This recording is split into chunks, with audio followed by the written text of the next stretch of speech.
Hey, good morning, friends. Big day. It's Monday, January 20th. I know the banks are closed. It's Martin Luther King Day. It's Inauguration Day. It's National Championship, College Football Day. A lot going on today.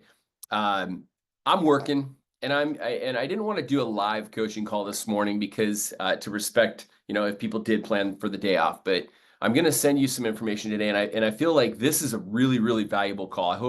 I hope that you get this recording and it makes an impact in your business and in your life, much like it did mine. It's short. This is going to be really short today, but I wanted to share two things with you from a conversation that I had with my coach a week ago and a conversation I had with a mentor coach about 3 weeks ago. I'll share that first one, the conversation I had with a mentor coach about 3 weeks ago. She was coaching her branch. So she had about 30 people that she was coaching. And she let me in on the call, and then I debriefed with her afterward. And what Katie was talking about on the coaching call with her loan officers, with her people in the Midwest, was I want you to go back to a time in your business where business just came in, where things were going really, really good for you numbers wise. And this could be back when you were brand new in the mortgage industry. This could be maybe even a few years back when rates were really low and things were just going really good. But what were you doing, outside of rates obviously being super low and refinances falling, just directly on your lap every single day? But it got me thinking back to when I was brand new in the mortgage industry back in like 2008. Okay, I had zero backup options. I did not have plan B. I was all in. I had a family, a wife, a pregnant wife with a kid. So our second one was on the way, and I had to make this thing work. I was going to make this thing work. I really wanted, key word, you guys, wanted to be a mortgage professional. I wanted to be in real estate. I wanted to work with real estate agents. I wanted to make an additional money so I can invest in real estate. I wanted a better life for my family. So I got into the mortgage industry because I wanted to. Didn't know that I could make a great income. I just knew that I wanted to. So I went all in, and I listened to some CDs and some coaching seminar recordings, conference recordings, and these people were talking about, these great loan officers were talking about, they work with real estate agents, they call on real estate agents, they call financial planners. Well, I didn't think I was smart enough to call a financial planner because I thought they were really, really smart and knew numbers, way more numbers, and had a greater net worth than me. And so I went to the lowest common denominator with me as a mortgage professional where I could add value, and that was real estate agents. I went to open houses and I went to their offices. But Katie and I were talking about what specifically did I do during those times, or as she asked all of her loan officers, what specifically did you do during those times when your numbers were up and business was going better? What have you taken your eye off of? What have you forgot to do in your business? And I look back on that, and in 2008, 9, 10, 11, I went to real estate agent open houses every weekend. My passion, my goal, my desire, my intent was to meet real estate agents that I could connect with, that I could then go and sit down with, and we could mastermind and go get business together. Key word. So, a couple of things so far. I wanted to get into the mortgage industry. And then I went out to real estate agent open houses to partner up, to meet real estate agents where we could sit down and we could figure out a way to drum up business together, whether that be through an open house, whether that be through my way of connecting with people and having a conversation with them around their finances to then help the conversion process to get them working with the two of us. And so I did that consistently. I remember telling my wife, you're not going to see me on the weekends because that's when real estate agent open houses are. But I promise you, I'll get you Monday, or I'll give you a day off during the week and we'll hang out.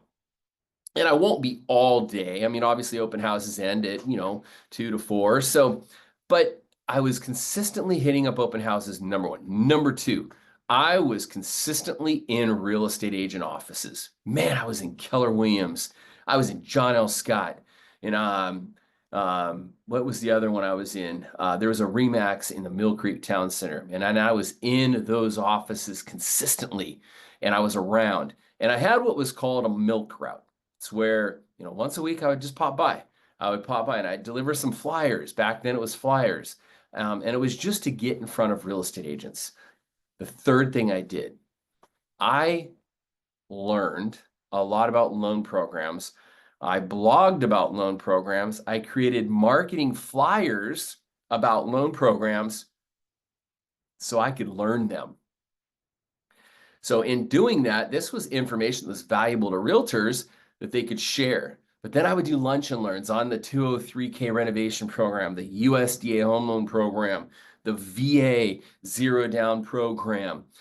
Back then, if a home was in foreclosure, Fannie Mae had a program that was 3% down. It was like the Home Ready or a type of a program there. So I would talk about those programs. I'd get them in front. I'd hold lunch and learns. I'd get them in front of real estate agents. So that's what I did that I'm not doing right now. That woke me up, you guys. So my question to you, what are you doing right now? Or what are you not doing right now that you were doing when business was a little bit better or things were different for you? Number one, if you don't know, take a couple of those tips that I just mentioned.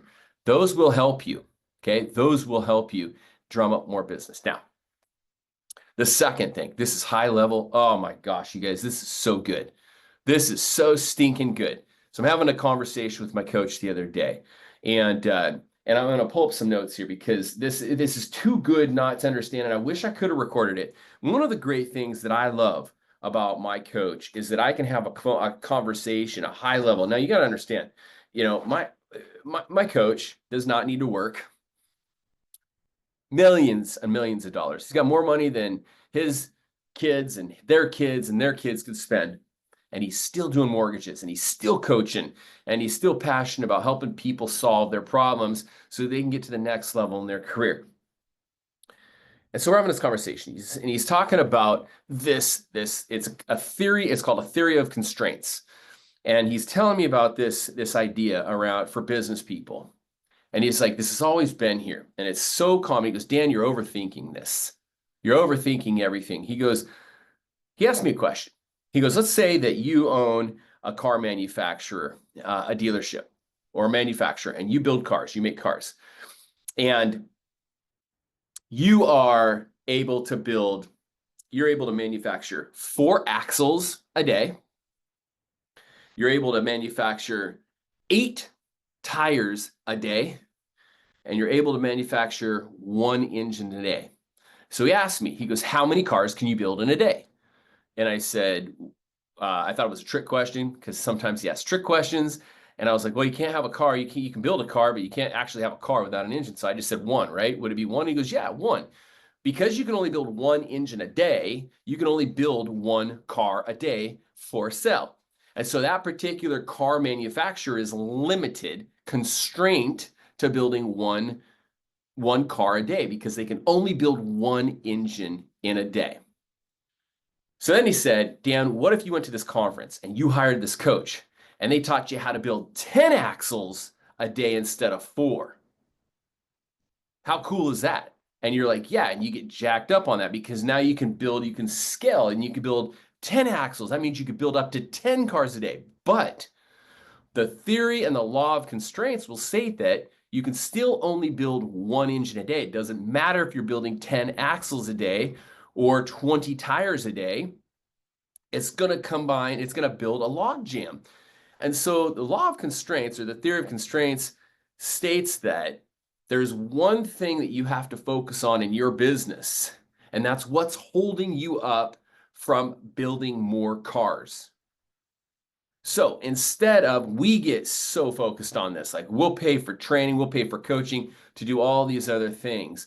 But what's the one thing in your business that's holding you back? I've had coaching calls on this before with you guys, but I've never explained it like this. So let's apply the theory of constraints to your business. I believe that every mortgage business only has 3 components, really, for you to be successful as a mortgage loan originator. Number 1, you got to sell a product, which is yourself. You're selling you. You're not selling mortgages. You're selling you. People can go anywhere and get a product, get a mortgage. You're selling people on you. Okay. Number 2, now that you've got that product, which is you, you've got to market that product. So you have to prospect for more business. So number 1, you've got a product, which is you. Number 2, you have to prospect for people to leverage, use, or buy your product.